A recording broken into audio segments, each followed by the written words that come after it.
What do Willy Wonka, a giant meteorite, Attack on Titan, and 72,000 tons of tiny diamonds have in common? The German town of Nordlingen, of course.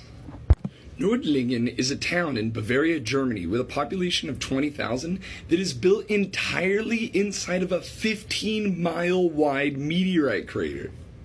14.8 million years ago, a meteorite over a mile in diameter slammed into Germany at about 45,000 miles per hour. Scientists estimate that the impact had the power of 1.8 million Hiroshima bombs. In fact, the impact was so strong that it instantly converted a graphite deposit into 72,000 tons of tiny diamonds. The town actually uses rocks with those tiny diamonds in it to build all of their buildings. That town is blangin'. What's crazy is we didn't even know that this was a meteorite impact crater until about 60 years ago. People thought it was a volcanic crater or something like that.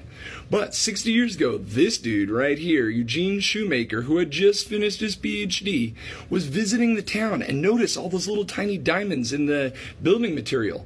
When he looked under a microscope, he saw quartz crystals that had been shocked and bent into strange shapes, and found other indications that this was, in fact, a meteorite crater.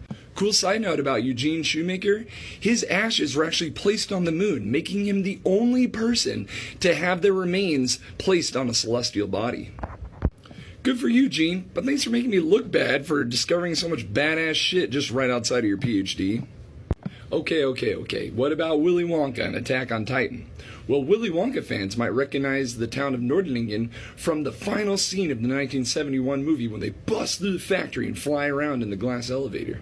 And for those of you who love the animated series Attack on Titan, the Shiganshina district was actually based on the real-life town of Nordlingen. Pretty cool.